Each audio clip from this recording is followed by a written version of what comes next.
الحمد لله رب العالمين والصلاة والسلام على رسوله الكريم وعلى آله وصحبه أجمعين ومن تبعهم بإحسان إلى يوم الدين. أما بعد، قال الله تبارك وتعالى في القرآن المجيد والفرقان المبين: فأعوذ بالله من الشيطان الرجيم. بسم الله الرحمن الرحيم. يا أيها الذين آمنوا إذا قمتم إلى الصلاة فاغسلوا وجوهكم وأيديكم إلى المرافق وامسحوا برؤوسكم وأرجلكم إلى الكعبين. محترم سامعین کرام، جیسا کہ ابھی آپ لوگوں کے سامنے امام مسجد کی بہت ساری باتیں بتائیں اور جو موضوع مجھے دیا گیا ہے اس موضوع سے پہلے اس کثیر تعداد کو دیکھ کر اور اس طرح اسٹیج کو دیکھ کر دل سے دعا نکلتی ہے کہ اللہ تبارک و تعالیٰ آپ کے آنے کو قبول فرمائے، اور اللہ تبارک و تعالیٰ نے اس کے اندر جو بھی چیز کی گئی، جو بھی مشورے دیے گئے، جو بھی چیزیں یہاں مہیا کی تھی، اللہ تبارک و تعالیٰ اس کو قبول فرمائے. جیسا کہ مجھے جو عنوان دیا گیا وہ موضوع ہے میرا وضو کا طریقہ. میں آپ لوگوں کے سامنے وضو کے مضمون طریقے کو بتانا پسند سمجھتا ہوں. اللہ تبارک و تعالیٰ نے قرآن مجید کے اندر واضح الفاظ میں ارشاد فرمایا: یا ایھا الذین آمنوا، اے ایمان والو، اذا قمتم الی الصلاۃ، جب تم نماز قائم کرنے لگو، فاغسلوا وجوہکم. یہاں پر اللہ تبارک و تعالیٰ کی آیت کریمہ کے اندر وضو کا طریقہ بتایا. تم اپنے ہاتھوں کو دھو، اپنے چہروں کو دھو، فاغسلوا وجوہکم وایدیکم الی المرافق، اپنے چہرے کو اور اپنے ہاتھوں کو پہلوؤں تک دھو، وامسحوا برؤوسکم، اور اللہ تبارک و تعالیٰ نے کہا تم اپنے سر کا مسح کرو، وارجلکم الی الکعبین، اور تم اپنے پیروں کو ٹخنوں تک دھو. تو یہاں پر یا ایھا الذین آمنوا اذا قمتم کہا اللہ تبارک و تعالیٰ، یہ شرط اللہ تبارک و تعالیٰ نے رکھی، یعنی عبادت جو عظیم عبادت ہے. اللہ تبارک و تعالیٰ نے انسانوں کو جس کے لیے پیدا کیا، رب العالمین نے کہا وما خلقت الجن والانس الا لیعبدون، میں نے انسانوں اور جنوں کو میری عبادت کے لیے پیدا کیا. جب اللہ تبارک و تعالیٰ نے جس چیز کا حکم نازل کرنا تھا اس سرزمین پر جبرائیل علیہ السلام کو بھیج کر اللہ تبارک و تعالیٰ نے اس حکم کو ثابت فرمایا، لیکن جب نماز کو قائم کرنے کا، نماز کو فرض کرنے کا جب موقع آیا تو اللہ تبارک و تعالیٰ نے اس سرزمین سے نبی کریم صلی اللہ علیہ وسلم کو معراج کا قدر بلایا. یہ نماز یہ عظیم فضیلت ہے مسلمان. یہ وہ نماز ہے جس نماز کے ذریعے انسان اللہ تبارک و تعالیٰ کو پاتا ہے، جس نماز کے ذریعے انسان اللہ تبارک و تعالیٰ کے نزدیک ہوتا ہے، اس نماز کے ذریعے انسان اپنے گناہوں کی بخشش طلب کرتا ہے.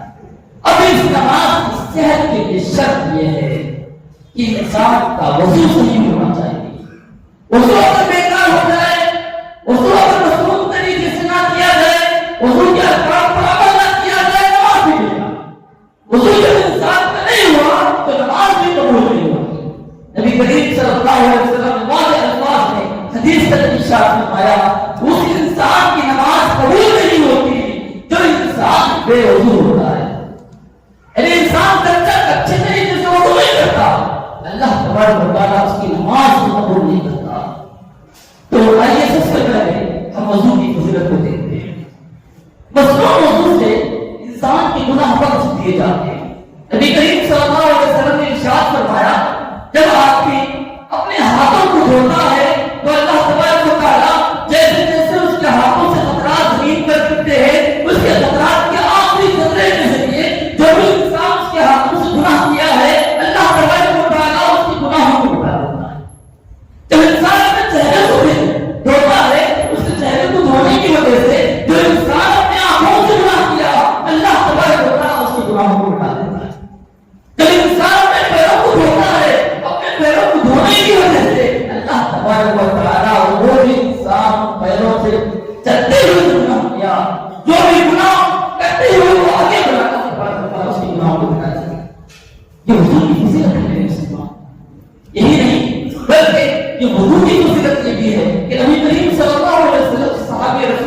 پوچھا اے اللہ کے نبی کل قیامت کے دن بہت سارے لوگ ہوں گے، اتنے سارے لوگوں میں تم اپنی امتیوں کو کیسے پہچانو گے؟ تو نبی کریم صلی اللہ علیہ وسلم نے کہا میرے جو امتی ہوں گے کل قیامت کے دن وضو کرنے کی وجہ سے اللہ تبارک و تعالیٰ ان کے چہرے پر، ان کے ہاتھوں پر، ان کے پیروں پر اللہ تبارک و تعالیٰ نور عطا کرے گا، ان کے چہرے اور ان کے ہاتھ چمک رہے ہوں گے، اور یہ فضیلت کسی اور کی نہیں ہوگی۔ وضو کی فضیلت ہے مسلمان، یہی نہیں وضو سے انسان کے درجات بلند ہوتے ہیں۔ آئیے بہت ساری فضیلتیں ان سارے احادیث کو شاید میں وقت بندہ کو غور نہیں کر سکتا، لیکن سب سے پہلے ہم یہ دیکھیں گے کہ وضو کن کن چیزوں میں واجب ہے۔ سب سے پہلی چیز میں نے آپ لوگوں کے سامنے بیان کر دی نماز۔ اللہ تبارک و تعالیٰ نے کہا دونوں آیتیں اور میں نے آپ لوگوں کے سامنے بیان کر دی کہ نماز کے لیے وضو شرط ہے۔ اب یہاں پر شرط کا کیا مطلب ہے؟ میں آپ لوگوں کو ایک مثال دے دینا مناسب سمجھتا ہوں۔ یہاں پر ایک ٹیسٹ کر رہی ہے اور یہاں پر کیا ڈھونڈ رہا ہے، اس سے ہم فائدہ حاصل کر رہے ہیں، لیکن اس کے ڈھونڈنے کے لیے اور اس پر کے آن ہونے کے لیے شرط یہ ہے کہ وہاں پر کرنٹ کا بٹن لگا ہوا اس کو آن کرے۔ تو نماز کے لیے وضو بھی ویسے ہی شرط ہے۔ اسی طریقے سے جو وضو واجب ہوتا ہے دوسری چیز وہ ہے طواف۔ نبی کریم صلی اللہ علیہ وسلم نے کہا طواف بھی نماز کی طرح ہے، طواف جو انسان کرتا ہے وہ بھی نماز کی طرح ہے، لیکن اللہ تبارک و تعالیٰ نے طواف میں بات کرنا جائز قرار دیا ہے۔ طواف میں انسان بات کر سکتا ہے، لیکن طواف بھی نماز کی طرح ہے، اس لیے طواف کے لیے بھی وضو بھی واجب ہے میرے مسلمان بھائی۔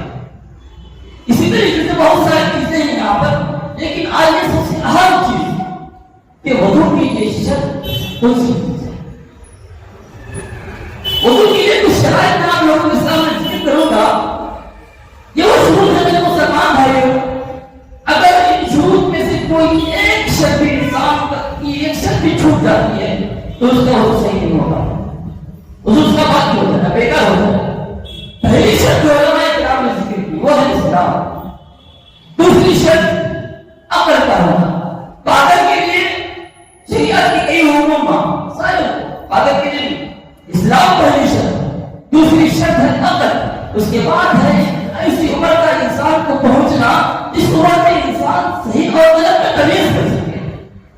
صحیح اور غلط کا انسان تمیز کرنے لگے گا تو یہ چیز بھی وضو کے صحت کے لیے شرط ہے۔ ایک اور چیز جو بہت ہی اہم ہے میرے مسلمان بھائیوں وہ ہے نیت۔ نیت کے بارے میں آپ لوگوں کے سامنے بتا دینا مناسب سمجھتا ہوں۔ نیت کو آپ ڈکشنری کی کسی بھی لغت کے اندر آپ دیں، اٹھا کر آپ دیکھ لیں نیت کہتے ہیں کسی ارادے کو۔ نہ میرے نبی نے کبھی اپنی زبان سے نیت کے الفاظ ادا کیے، نہ صحابہ نے اپنی زبان سے بھی الفاظ ادا کیے۔ نیت کا تعلق دل سے ہوتا ہے، تو وضو کے لیے نیت شرط ہے۔ جیسے کہ نبی کریم صلی اللہ علیہ وسلم نے واضح طور پر ارشاد فرمایا انما الاعمال بالنیات، اعمال کا تعلق یعنی اعمال کا کنیکشن اس کے سے۔ ایک اور چیز پانی کا پاک ہو، گندے پانی سے وضو نہیں کر سکتے میرے مسلمان بھائی، پاکیزہ پانی ہو، پاکیزہ پانی سے مسلمان کو وضو کرنا چاہیے۔ ایک اور چیز پانی کے پاکیزگی کے ساتھ پانی کا جائز ہونا بھی شرط۔ جائز ہونے کا کیا مطلب؟ کوئی آدمی وضو کے لیے کسی کا پانی چوری کر کے وضو نہیں کر سکتا، کسی کے پاس جا کر ناجائز پانی میں حملہ کر کے یا زبردستی حاصل کر کے پانی کو وضو نہیں کر سکتا، بلکہ پانی کا جائز ہونا بھی یہ وضو کے صحیح ہونے کے لیے شرط ہے۔ ایک آخری جو شرط ہے وہ یہ ہے اپنی جو جلد ہوتی ہے، جو چمڑا ہوتا ہے، وہاں پر پانی کے رکاوٹ کی جو بھی چیزیں ہوتی ہیں ان چیزوں کو نکال کے وضو کرنا یہ وضو کی شرائط میں سے ہے۔ اگر ان شرائط میں سے بھی کوئی چیز چھوٹ جاتی ہے تو آپ کا وضو صحیح نہیں ہوگا۔ آئیے شروع کے بعد ہم وضو کے فرائض کی طرف آتے ہیں۔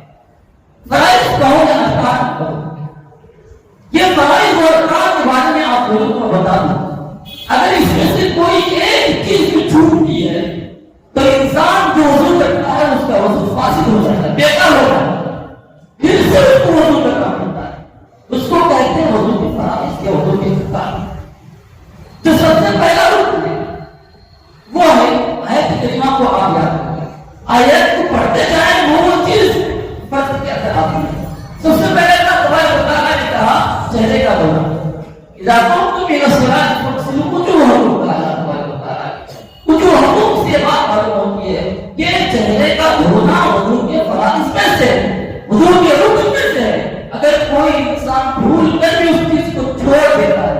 کیا ہوگا؟ بھول کر بھی کوئی چھوڑ دیتا ہے اور پھر سے وضو کرے گا۔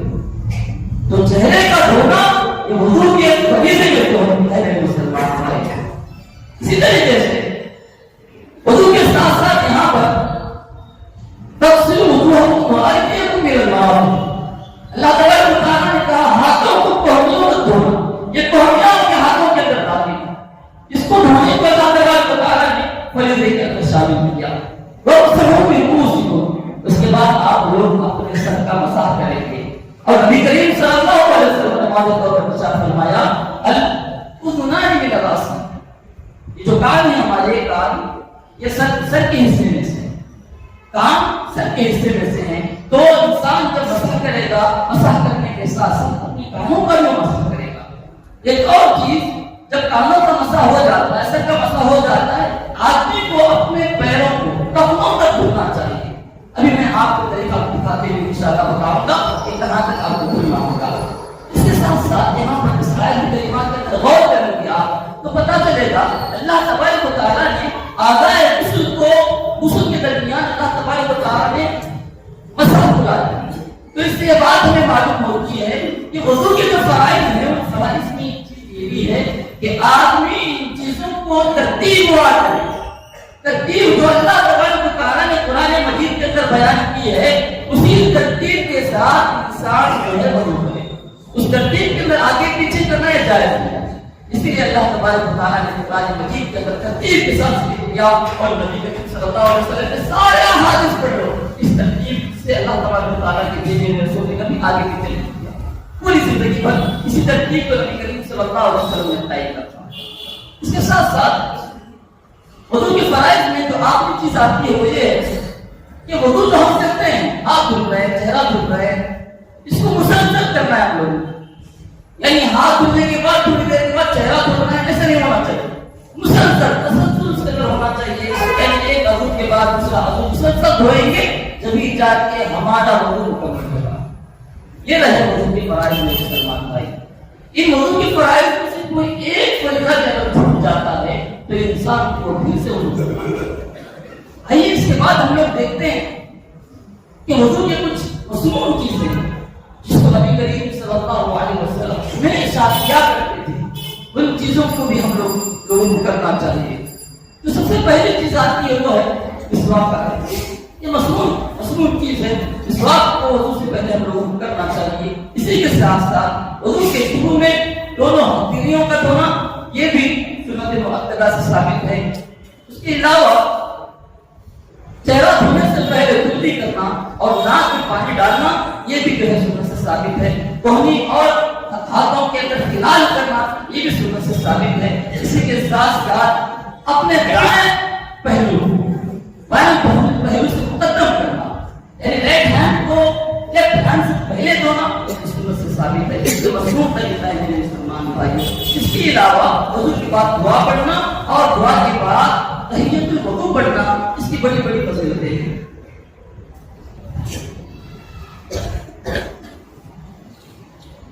تو یہ وہ ساری چیزیں ہیں میرے مسلمان بھائی جو میں نے آپ لوگوں کے سامنے بیان کی کہ وضو کے شروع، اس کے بعد وضو کے فرائض و ارکان میں نے آپ لوگوں کے سامنے ذکر کیا، اس کے بعد وضو کے مصنوع جو امور ہیں وہ میں نے آپ لوگوں کے سامنے ذکر کیا۔ ان ساری چیزوں کو ملا کر وضو کا مصنوع طریقہ کیا ہوتا ہے وہ طریقہ میں آپ لوگوں کے سامنے بیان کرنا چاہتا ہوں۔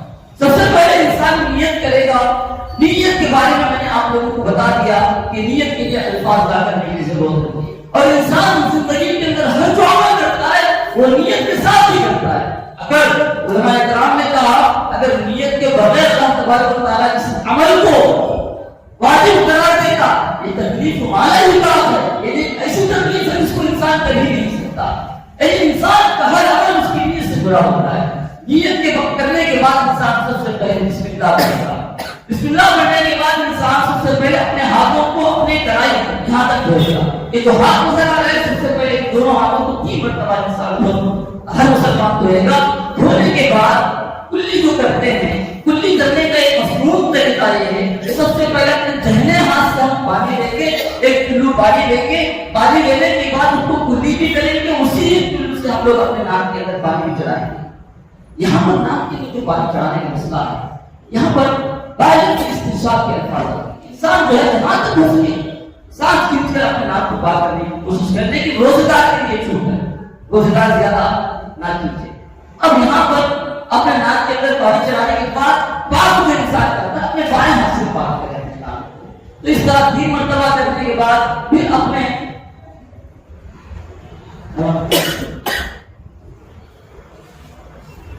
کچھ 4 چیزیں ہیں جو ہمارے وضو کو توڑ دیتے ہیں. میں وضو کا طریقہ دکھاؤں گا لوگوں کے سامنے. طریقے سے پہلے کچھ چیزیں ہیں جو ہمارے وضو کو توڑ دیتے ہیں. وضو تو کر لیے لیکن ان چیزوں کی ہو جانے کی وجہ سے ہمارا وضو ہو جاتا ہے. سب سے پہلی چیز اختصار کے ساتھ آپ لوگوں کے سامنے پیش کروں گا. پیشاب ہو بتانے کی جگہ سے کوئی بھی چیز نکلتی ہے تو اس سے وضو ٹوٹ جاتا ہے. اسی طریقے سے دہنے کے انسان سو جاتا ہے. روکنے سے انسان کیا وضو نہیں ٹوٹتا. جیسے کہ حضرت ابو ہریرہ رضی اللہ تعالیٰ عنہ کی حدیث مشہور ہے کہ صحابہ کرام رضوان اللہ علیہم اجمعین عشاء کی نماز کے لیے آتے تھے اور عشاء کی نماز کا انتظار کرتے تھے یہاں تک کہ صحابہ ان سے چہرے ان کے سر جو کھلنے لگتے تھے لیکن پھر بھی وضو کے بغیر نماز پڑھتے تھے. اگر کوئی انسان ٹیک لگاتا ہے یا لیٹ جاتا ہے دہلی دن میں چلا جاتا ہے تو اس کا وضو ٹوٹتا ہے. روکنے سے وضو نہیں ٹوٹتا. اسی طریقے سے اگر کوئی انسان کپڑوں کے بغیر شرمگاہ کو چھو لیتا ہے تو اس کا بھی وضو ٹوٹ جاتا ہے. اسی طریقے سے اونٹ کا گوشت کھانے سے بھی وضو ٹوٹتا ہے. ہماری انشاءاللہ میں آپ کو عملی طریقے سے اس وضو کے طریقے سے انشاءاللہ دکھانے کی کوشش کروں گا. اس سے پہلے ہم لوگ اس کی بنیادی آپ لوگوں کے سامنے بیان کیا. نیت کریں گے. نیت کے بعد اس کے اندر ایک اور چیزوں کی چیز آتی ہے. پانی کا ضیاع نہیں ہونا چاہیے. پانی زیادہ ویسٹ کرنا کر قیامت میں اللہ تبارک و تعالیٰ ہر قطرے کے بارے میں سوال کرے گا. پانی کا جہاں تک ہو سکے کم از کم استعمال کرنے کی کوشش کریں. نبی کریم صلی اللہ علیہ وسلم کے بارے میں آتا ہے کہ نبی کریم صلی اللہ علیہ وسلم ایک بوتل کیا کرتے تھے جو تقریباً 635 یا 40 گرام کے قریب وہ پانی ہوتا تھا. تو آئیے میں آپ لوگوں کو دکھاتا ہوں کہ سمجھو ایک مدھ ہے. اس مدھ کو میں لیا لینے کے بعد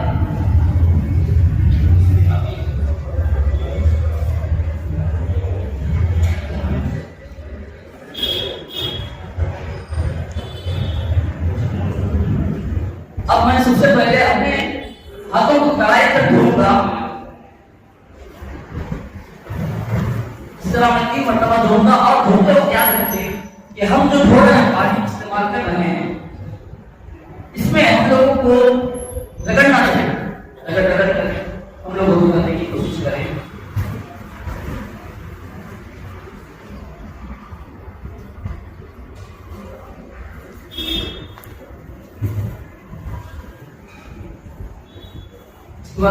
میں نکال دیتا ہوں مجھے کلی وغیرہ کر رہا ہوں.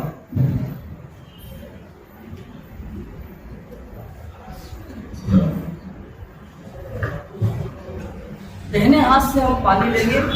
دہنے ہاتھ سے پانی لینے کے بعد بائیں ہاتھ سے ہم پاک کریں گے. دہنے ہاتھ سے پانی لیں گے اور کلی اور ناک میں پانی ایک چلو سے ہم لیں گے اور بائیں ہاتھ سے ہم پاک کریں گے جیسے کہ آپ لوگ دیکھ رہے ہیں.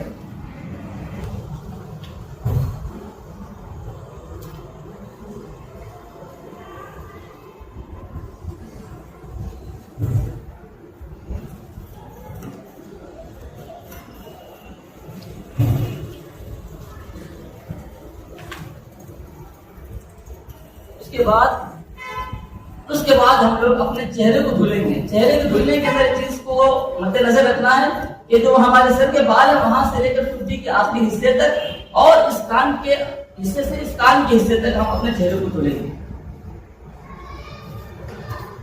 اور دھلتے وقت ہم لوگ اچھا لگتے ہیں.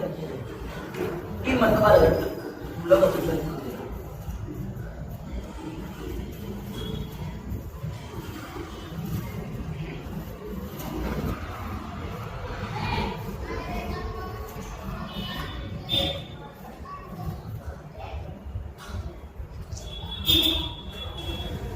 کرنے کے بعد اس کے بعد اپنے دہنے ہاتھ کو 3 مرتبہ دھلیں گے.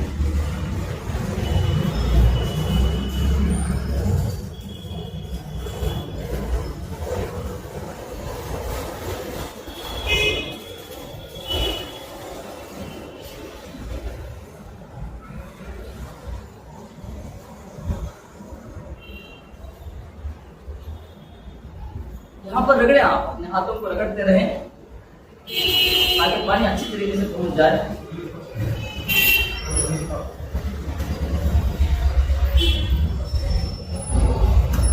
یہ کوہنی بھیگنا چاہیے. کوہنی جو ہے ہماری کوہنیوں تک وضو کرنا یہ ہمارے فریضے میں سے، جیسے کہ فرائض میں نے آپ لوگوں کے سامنے بتایا.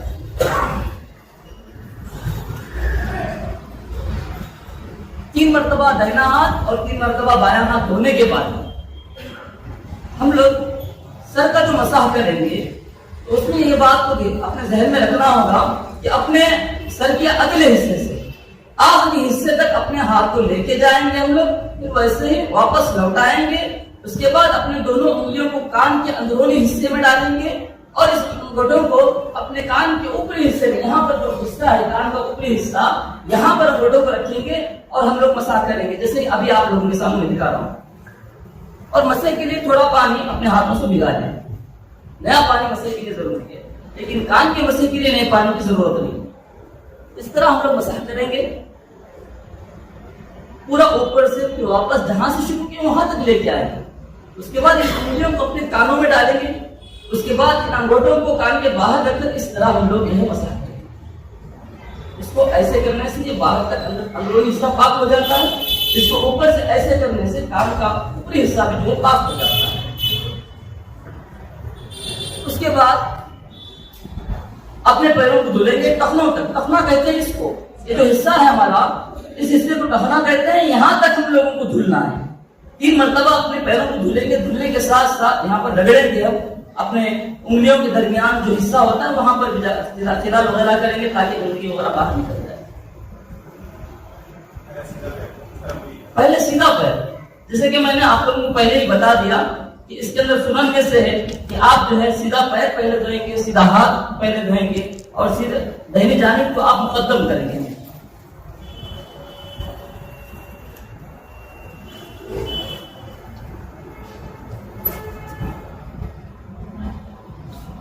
یہ اوپر سے میں پانی اس لیے ڈال رہا ہوں تاکہ پانی کا استعمال کم ہو. کم سے کم ہم لوگوں کو پانی استعمال کرنا ہے. اوپر سے پانی ڈالنے سے کیا ہوتا ہے، پورا کا پورا پانی ہمارے پیر کے آگے اگلے اور پچھلے حصے تک پہنچتا ہے.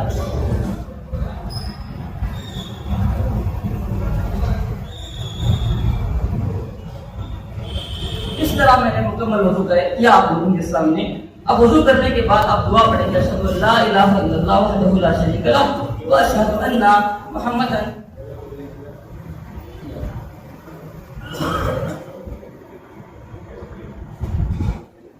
خلال کریں گے جیسے کہ میں نے آپ کو بتایا، خلال کریں گے آپ پیروں کی انگلیوں میں وغیرہ. دعا کر رہا تھا میں آپ لوگوں کے سامنے، اشہد ان لا الہ الا اللہ وحدہ لا شریک لہ واشہد ان محمدا عبدہ ورسولہ. امام ترمذی نے اضافہ کیا ہے اللہم اجعلنی من التوابین واجعلنی من المتطہرین کا. اس طرح ہمارا وضو جو ہے مکمل ہوتا ہے. ہم وضو کے بعد 2 رکعت نماز بھی پڑھ سکتے ہیں. السلام علیکم. آپ لوگوں نے ابھی ماشاءاللہ وضو کی آداب، فضائل، مسائل، وضو کہاں سے شروع کرنا، کہاں پریکٹیکلی طور پر، اور کہاں سے شروعات ہمیشہ سیدھا ہاتھ سیدھا پیر، جس طرح شیخ محترم نے بتایا ہے ایک بہترین انداز سے آپ لوگوں کو معلوم ہوا ہوگا. وضو کی تعلق سے اگر آپ کے چھوٹے بڑے جو بھی اشکال ہے، ڈاؤٹ ہے، تو انشاءاللہ ایک پروگرام کے لنک پر اختتام پذیر پر انشاءاللہ کیا ہے آپ لوگوں کی جواب نہیں رہے ہیں انشاءاللہ. اب آپ کو جو وضو کروایا گیا ہے، بتایا گیا ہے، آپ کو پوری زندگی انشاءاللہ پوری زندگی اسی سنت کے طریقے سے انشاءاللہ وضو کریں گے انشاءاللہ. اس کے بعد ہماری دوسری طریقے ہے آج کا دوسرا موضوع غسل. غسل کا